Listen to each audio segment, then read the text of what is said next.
Hey guys, welcome back to the channel. My name is Rob. This is another rapid fire marketing and advertising video, the video series for business owners who want more leads and more sales. On this particular video, I'm going to go through and show you guys how I was able to scale a skincare company to a very high level using very low tech means. And I also incorporated some high tech means, as in the online world. And I've fused the two worlds together in order to create almost like mass hysteria about this particular skincare product. So hopefully by me going through and revealing how I was able to scale this skincare company in America from approximately $20 million over a 7-year period, I got that up to $80 million. And you'll understand the process once I start elaborating how I was able to do that. Also on this whiteboard, I have some things I'd like to go through and share.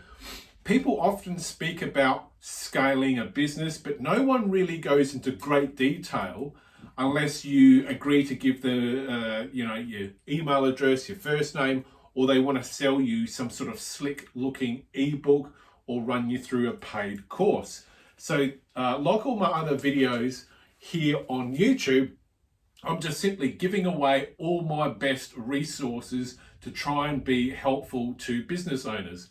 So scaling is nothing more than amplifying or using a force multiplier and leveraging yourself and getting your message seen in multiple different layers of media. And being able to do that is a skill and an art in itself. And I think in today's world, it can be still used using the offline and online world and merging the two together. Before I get into it, I'm just going to quickly go through who the bloody hell I am and why anyone should be listening to me. Back in the early 2000s, or I should say 1998, I became a real estate agent. I learned how to write advertising that sold my vendors properties. I also done a number of marketing courses with the agents who I was working for, Century 21 and Ray White. After my time in real estate, I went and mentored under the world's best and brightest minds in advertising and marketing, became the first generation of internet marketers. So I've been around since 1998. My first consultancy gig was called Results Guaranteed Copywriter, and it's date stamped actually 2012. So this is a hard printout of my website that I ran back then, and all the little gold nuggets and everything else that I had running back. That was printed off in 2012. I started in 2009 to 10. And the reason why I'm showing this is just to establish some legitimate credibility that I'm not just one of these self-anointed pretend marketing and advertising guys. I've actually been around for a very long time. I'm also a published author on the internet. So I've authored some reports and some courses online. So this is a small amount that I could just quickly dig up. So it's just basically I've taken reports that I've generated, and I'm just going to step forward so you can actually see these are the real deal and these are just not, printed bits of paper. So I've had all these reports all printed and published on the internet and everything else, and there's just loads and loads and loads of content, how-to information for business owners, and they were all published on independent websites that were all about establishing credibility for people in the advertising and marketing space. So you would put together, say, a 15 or 25 page document speaking about a particular area of advertising and marketing. They would go through and see the legitimacy of what you were doing, and then they would publish it on their website. So places like WordPress, and I had, I think at one stage, 125 published reports on the internet about advertising and marketing. So let's get right into how to scale a business. And I think in today's world, where we have nothing but constant interruptions, I think what I'm about to go through could be a breakthrough for some of you in the internet world, because you could be tapping into an untapped resource, which is the offline world. And the beauty of the offline world is that if you have, for example, a magazine, and that's what we're going to run through here, some magazine advertising and print advertising. If you have a hard copy of some sales material about a product or service that you are selling, people don't get distracted by reading hard material, or I should say hard copy material. People actually are looking for ways to disconnect from the internet, whereas back in the early 2000s, people were looking to the internet to escape the world. But now with all the distractions, social media, notifications, activations, emails, and everything else that takes place over the internet, I believe that print media is actually even more powerful today, because when you have a hard copy something, you're actually not going to be distracted. You can actually pick up your phone, shut your laptop down, or move to a different part of the house or a different part of wherever you are, and you can quite simply sit down with that hard copy, whatever it is, whether it's a magazine, whether you've just torn out a couple of pages from a magazine, or if it's a brochure, or if it's what's called a magalog. If it's something that's a hard copy, you can actually sit down and really read what that hard copy thing is, whether it's a product or service. And you can really get into it, and it can really paint a picture of the benefits of whatever that product or service is. So let's get right into it. So I'm going to be talking about print media and how to use print media. I'm also going to be speaking about how to incorporate internet marketing with print media so it works as a force multiplier, and how people seeing it in the online world and seeing it in the offline world, how that becomes a force multiplier. And I'm also going to recommend how we can synergize both the online and offline world and get them to work together. No one's speaking about this because, quite simply, most of the digital ad agency people have not been around for a long period of time. The average digital ad agency person has only been around effectively for 5 to 7 years. It's now 2023, we're going into 2024, and I've been involved in advertising and marketing since 1998, and I've literally seen, tested and measured a lot of different strategies and tactics, and therefore I can make the statement, I've seen it and used it and been there, done it, and got the t-shirt for it. So we're going to jump right in. So it's a skincare product, it's a facial cream, and the whole thing is to make people look youthful and young. So this particular strategy that I employed with great success, because it scaled a company from just under 20 million to 80 million, but it did take a period of time. And that's the statement I want to make right up front, is that advertising and marketing doesn't happen overnight. It does for select and very few niches. But if you're talking about building a business, building a company, or taking a company that is already established and already up and running, if you're wanting to scale that existing business, these things take time. This is not just a 30 seconds bang, we put it on the internet and we're going to become multi-millionaires. It doesn't happen like that. In this case, it took me a 7-year period to scale up the business to 80 million, and then it was later sold for 120 million. So let's get right into it. So we started out with a single page ad in a magazine, in one magazine, okay?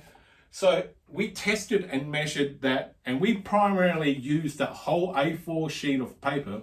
We primarily used that as a lead generation tool, because it was my recommendation to the owners at the time that it wouldn't be to their advantage if we just try and sell straight off one page, because it was going into a magazine that had a couple of hundred pages, and people literally read magazines like this, and they only stop when typically they see, if they stop and see something, it's when they see a headline or see something that grabs their attention, and that's when they tend to stop and read print media. So we had one page. We had one shot to get people's attention. So I had to be very careful in how I structured that A4 sheet of paper.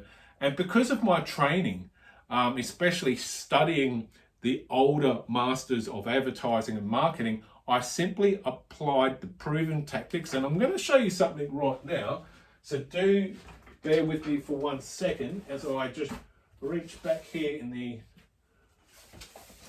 So if you want to learn advertising and marketing going way back to the early days, How to Write Advertising by Clyde Bedell is a great learning resource. The other resource by Clyde Bedell is a course where you can teach yourself all about print media. And as you can see, I've got post-it notes in there, and it's a 15-page course that teaches you how to do print media.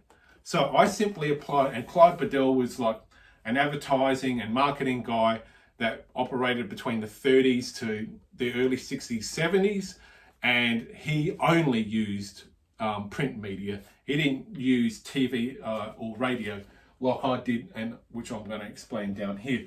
But using the proven, time-tested principles and tactics of advertising, I simply took to that one A4 sheet of paper in that magazine and I set the thing up as a lead generation tool, because you're never going to sell anyone straight off the bat. So what I did was I just spent the whole ad talking about this particular skincare product, but I was speaking about how you can get a free sample. And this free sample was literally a one-shot wonder, so to speak, one application. I think we later tested a 2-application process, and we sort of tested and measured between the two, and we also looked at the costings behind them. So we went with a 1-page lead generation print ad in one magazine in America. We picked the most popular women's magazine, and we shot it in there, and we said we wanted the right-hand page, not the left-hand, because when you read a magazine, your eye will naturally fall to the right-hand side every time you open up a magazine. It rarely hits the left side straight away, because when you open, obviously, a magazine, you're opening it with the right-hand side of the page. You're seeing that straight away. And in order to really have effective advertising, you need to position your print advertising where the eye naturally goes. So we had it on the right-hand side of the magazine, and we went about halfway in, because we knew being up the front, what people weren't really interested was what's happening at the front of magazines. They want to know, they want to get quickly to the juicy stuff, which is typically halfway through that print magazine or towards the end. Or you can go for the inside back cover. So we went for the halfway point, and we simply just sat down and used it as a lead generation tool, giving away a free sample. And what people would do is they get down to the bottom of the ad, and even though there was a website of that company, we just had a free call 1-800 number that you could call 24 hours a day. You simply rang up, and as long as you agreed to pay for the postage and handling side of things, the application, the 2-day application, was free. And people were happy to do that. And it was only like about, I think, $7 or $8 postage and handling, and that covered the cost for postage and handling and for the sample. So it was a break-even proposition. And when we sent out the free sample, we sent out another lead generation tool, because the mistake that people make is when they send out samples, they send like this big multi-page thing. So we were using what's known today as sales funnels, and we were using that back then, but we were using sales funnels in a different format, not so much in the electronic format. We're using sales funnels in a slightly different manner, but the principle was still the same. So we sent out a 2-page letter. Well, it's basically a 2-page ad, but we typed it out so it looked like a personalized letter. We had the company's details on there. We basically pinched an idea from Gary Halbert, where we made it look like it was a letter from someone's grandmother, because we wanted to get it opened, we wanted to get it delivered, opened and read, and someone to take action. So we basically gave the free sample as promised, And in a separate sealed envelope, we had a 2-page letter. So that was a one A4 page, back and front, and we made it look like a letter from Grandma. And that letter from Grandma was basically giving a bit of a pitch about the product, what it can do in very short terms. So it's just a small bite of sales information, and then we allowed the person to make up their mind if they wanted more information. And again, at the end of that 2-page letter, we had the 1-800 number, and that would ask for a free information pack. That free information pack that we had was nothing more than a 48-page sales document that was in a very nice brochure and a DVD. The DVD just basically showed how the product was made, where it was made, who it was made by, and it's a step-by-step process. The 48-page document was nothing more than the video that we had shot that was narrated, and we just transcribed. So we just took the words out of the video, printed them, set them up in like a sales sort of format, and that's what we sent out to people. So what we've done is, I'm going to go through the process exactly. So we started out with a 1-page print ad. Over time, as we started building up our results and building everything up, we went to a 2-page, a left and a right hand side of a magazine. And we were very selective in what part of the magazine that we wanted. Then over time, we went to a 3-page. So what we done was, we started on the right hand side, and then we had the next page over that, which is the left and the right hand side. And then after that, we went to a 4-page sales letter in the magazine. So left, right, left, right. And we found out of the 1, 2, 3, and 4 page, the 2 and the 4 page pulled a higher result. It got us more engagement, because obviously the more you tell, you more sell. Whereas 3 pages didn't quite give us enough to really sell and to really push home the benefits of that particular skincare product. And so we went through this learning phase over about a 12-month period, testing and measuring either a 1, 2, or 3, or 4-page sales letter. Once we had nailed the 4-page sales letter in a magazine, which was 4 A4 sheets of paper basically, once we had worked out that that was the go, we were home and hosed. And then it was all about how many magazines we can get into and how we can use that as a force multiplier and engage other media. So what we would do is, we'd go from that 4-page printed sales letter in one magazine, and what we've done is we then deployed that into 7 different women's magazines. And the 7 different women's magazines were made up of 4 national magazines, and then we went to 3 community-based local magazines in selected working class areas. Because one of the things that we discovered through our research was, who was our market? Who were they? And it was typically housewives that we were aiming for in working class areas. So the first 4 magazines we went into was like a national magazine that went out all to every state.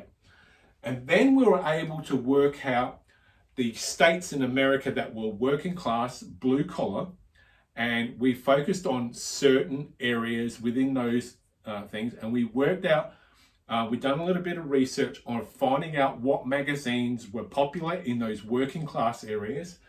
And so we chose 3 of the top working class magazines that went into these different areas. Do excuse me, because I have just recovered from some sort of booger virus for 24 hours. So we worked out 3 of the top magazines, and then we put our 4-page advertisement into that. And because they weren't a national magazine, our rates were actually better. So when we started doing that, that started to become a force multiplier, because now we're in 7 magazines, not just 1. So we're getting 7 times the exposure, and our cost to run the ad was actually decreasing because we're using multiple magazines. And out of the 7 magazines that we used, 5 of the magazines were owned by the one company. So we got a better rate because we were spreading our risk, so to speak, or spreading our testing and measuring over a wider platform base. Now, how do we scale up to 20 million? Well, what we did is we had the 7 magazines running, and then we started doing that in newspapers, but we just ran a newspaper at a half page. So if you can imagine, like a newspaper would be double this. So we just used the bottom half, right hand side, and we just used this as a lead generation tool that basically said the same thing as the 1-page ad did, which is if you'd like a free sample, a free 2-day sample, call this number any time of the day. Just leave your daytime contact number. You won't need to talk to anyone. Someone will call you back. Or if you press 2, you can actually speak to a live operator. And we sort of tested in different states if leaving your name and number and having someone call you back, or calling straight through. We did test to see which one, but overall it was a 50-50 split depending on what part of America we were testing. So the way that we're able to use this as a force multiplier is the company had a website, so we revamped the website so it looked something like this, which is just what I call a rolling website. So it just has text only, and the text was then broken up with pictures and also videos, and the videos were video testimonials of women who had tried this particular skincare product, and they were just speaking about what their experience was like, and if they would recommend it to friends and family. So we had this long sort of website, which is nothing more than text, and I had videos and all sorts of things, and I had a lot of copy. So some of these advertising and marketing gurus will say, don't focus too much on the copy, but the old rule of advertising still applies, which is the more you tell, the more you sell. So I had about using the old Clyde Bedell tactics and strategies of being able to lay out, being able to lay out an ad is critical. So being able to do stuff like that and put down some text and put down obviously some graphics and some video, and having a balance of everything so it all kind of ties in with each other. But having a website, which is what they call excuse me, a rolling website, which is just a long script. You can't click away for contact information or anything else, because everything else was just in a rolling script. So we had those magazines. It gave you 2 options. The first option was you could call a 1-800 number and get the free information pack, or you could go to our website, and our website, which was nothing more than a flycatcher website. Our website had a big ass video at the top. It had a huge promise by way of a headline, a lot of text and everything else.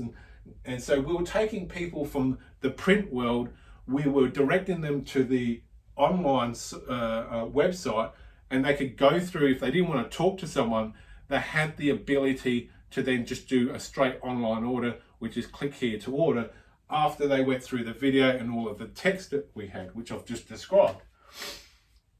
Then we started to get some real traction, because our websites were back then was really starting to take off, and it wasn't hard to drive traffic to a website. For those of us that have been around, we used to have little things called Google AdWords down the side of your search engine thing, and there's these tiny little ads called Google AdWords, and they were nothing more than an electronic classified ad. And so we had a series of these, and so when you do a search on a particular thing, skincare, so all the skincare advertisement would come up on the other side there, or you could have it scrolling across even on the bottom. You could have Yahoo ads and all these different ads that were going on, which is all disappeared, by the way. So we had that as like a little flycatcher thing. People will click on it, they get taken to the website, and they could do everything there if they didn't want to ring up and have to speak to someone or leave their information. And the results from our print media versus our online media was about 50-50. 50% of the people that saw all of our advertising and marketing were happy to engage us over the phone. The other 50% at that time were all keen for online transactions, and it ran things a little bit smoother. We didn't have to hire as many people, and it just made it a little bit more efficient. Was it as effective as print media? No, not at that stage. And then the way that we're able to amplify and use our print media and our online media, the way that we're able to use it as a force multiplier, as in using it together to get a greater response rate, is we started to engage social media marketing. And then once we had all of our social media marketing up and running, which at that stage was YouTube and Facebook, because TikTok and Instagram weren't around that stage. And I think it was maybe been the early days of Instagram, but even then the advertising was woeful back then. Do excuse me for taking a drink. And the way that we're able to boost everything was not just with the print advertising and directing people to our website and driving traffic to our website, but not only that, we used social media to really reiterate what we were doing with the website. We then took things up a notch, and this is where it really went like this, because we had whiteboards like this. I had whiteboards like this in my office back then, and I was tracking everything here in Australia, even though my client was in America. And we used to do, we didn't have Zoom back then. We had another online thing, which just Skype, that's it. So we would have Skype meetings and we'd show everything, and email each other Excel Word spreadsheets and graphs and blah, blah, blah. Anyway, when we started to employ television and radio, that's when we saw a massive spike, because television still today, still to this day I should say, is a credibility factor. If you're seen on television, you're seen as a credible person, because criminals are not typically allowed, or people with a sort of sketchy background, or a scam artist or a snake oil salesperson are typically not allowed to advertise on television. So when we included television, radio, people were seeing us at night time while they're eating their dinner. Using radio, people would hear us in the car. And even back then, with social media and the internet being in its elementary early stages, people were still using, phones. They were using phones to access the internet, and they were seeing our websites. But then when they saw our print magazines, everything was starting. When you hit people with different media like magazines, radio, television, websites, everywhere you go, you're seeing these products being advertised in multiple layers of media. And what that does is that stimulates different parts of the brain for people. Some people are very responsive to online. Some people are very responsive to radio or television. Some people are very responsive to the internet. And it's still like this to this very day. So when we started doing television ads, which were nothing more than the early days of infomercials, we saw a massive spike, because television was the cream on the cake that we had been gearing up to. As soon as we started using that first lot of television infomercial ads, we started seeing dramatic results. And I'm talking about the manufacturer who was making this had to run an afternoon shift to keep up with supply. That's how powerful television is. Now, television to some people may not be as powerful, but it still is a credibility wow factor. The internet and television these days are about evenly paced, depending on what market you're in. But television, print media, and the internet all working together can still be an effective form of marketing. So when we got to television and radio, people were seeing it and hearing what we were doing. When we were using social media, people were trying to connect with their friends, and they saw our social media ads then. And then if they found our website, which was filled with useful information about the product, they were getting hit with a different stimulus. And then when they were picking up a magazine, they were reading some of the national magazines back then, and they were just flipping through and they were seeing it there again. And then that was psychologically, when people are seeing it in all these different areas, like a magazine is seen as credibility. Television is seen as credibility. Radio is seen as credibility. The internet at that stage was credible, but not as powerful as radio and television. Social media was seen as a credibility thing. So if you're using all the different types of media and using them to send all the same, you don't run different messages, by the way, you use the same message, and you might just tweak it a little bit here or there so it's not exactly verbatim, but you use pretty much all the same message for all different media. And that's when we started making mega bucks. Like, we started churning so much money over that we could pull back some of our print media and it really wasn't taking too much of a dip. And we're still occasionally using newspapers to help generate leads.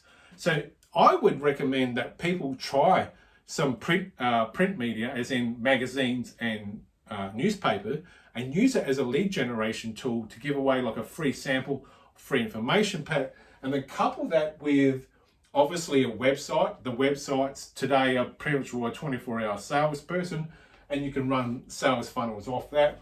I would also advocate you do some social media marketing pointing back to your website. But yeah, the money shot, I believe, still to this day is television. Not so much the infomercials that we ran, but just regular nighttime TV commercials that run for 30 seconds. Or we did test 45 seconds, but that's when people start to drop off, because usually in a TV ad, people want to go to the toilet, they want to grab, go put the kettle on, or they want to grab a snack. So you've only got 30 seconds, and typically out of that 30 seconds, the first 15 seconds of that 30 is the most critical. Now, how can you apply that in today's world? One of the things you're going to have to really take in consideration when you're thinking about running any sort of advertising and marketing is the 5 pillars that are fundamental to everything when it comes to marketing and advertising. So you're looking at the product or service that's being provided. How are you going to generate traffic? What is your conversion?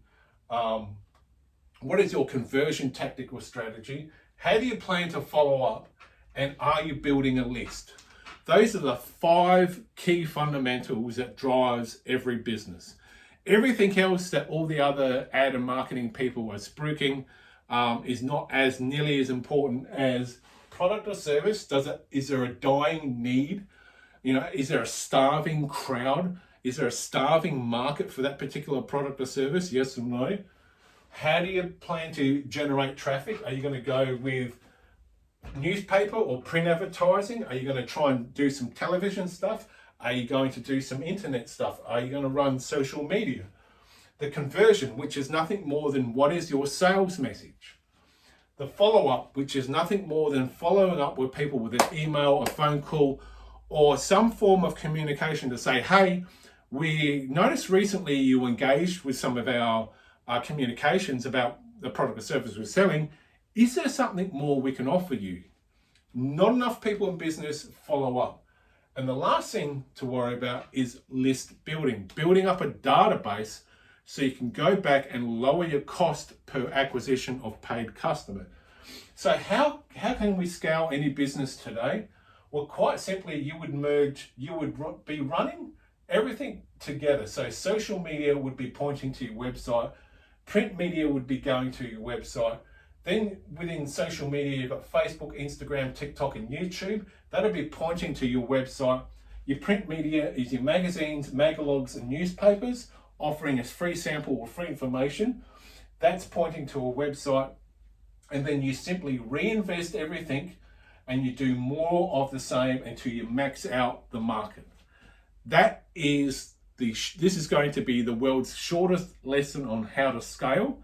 And that's exactly what I did to scale this business from trading just under $20 million US to getting it up to $80 million a year in sales We could have been a little bit more aggressive, but 80 was about the average number. But it took us 7 years to get up to that point. And then we held that for a number of more years before a larger company come in and said, we like what you're doing, here's a blank check, fill in the numbers and go away. And that's how that particular gig ended. So that's how you scale a company. I want you to watch this video again, and I want you to think, how can I apply these same tactics and strategies? And you might just want to run everything online. You might just want to run everything in the print media world. So don't discount print media, newspaper and magazines, because having a physical something in your hot little hands is harder to forget about or disregard, because you have to move it. You have to take it from your desk to your favorite chair. You have to take it from your favorite chair to the kitchen table. From the kitchen table, you have to move it somewhere else. If you've got an information pack or an advertisement of some sort that's printed, hard copied, and sent out to someone, it can still be just as effective as internet marketing, because you're not being distracted by constant updates of social media, email, phone ringing, text messages, and everything else. Social media and electronic media in general to do advertising and marketing is starting to lose some of its flavor and its hit, and it's taking it's longer to get qualified leads, and it's becoming harder because there's so much distraction going on with social media. So if you have some print advertising going on the side, that can help underpin, support, and get those people you'd normally miss out on, because they're getting something physical thrown into them. So using print media, advertising space in newspapers, half a page as a lead generation tool. The same with your magazines. Use that as a lead generation tool. Don't try and sell straight off.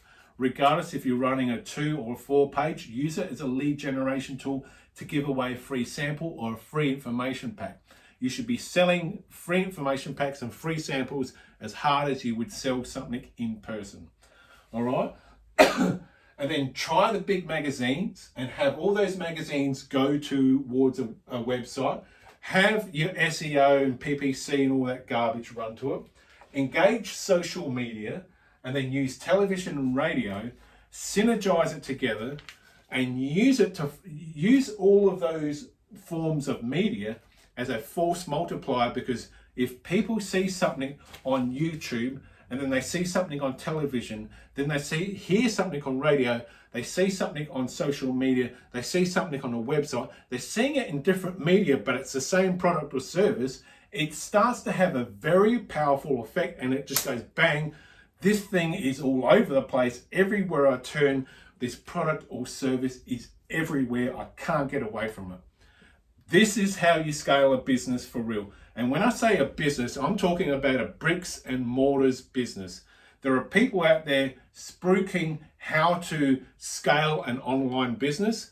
Scaling an online business is slightly different to a bricks and mortars, because a bricks and mortars is typically a physical product of something or a physical service of something, and that takes real talent to grow, and that takes time to grow. All these people that say they can scale your business online effortlessly in 30 days are nothing more than snake oil salesmen.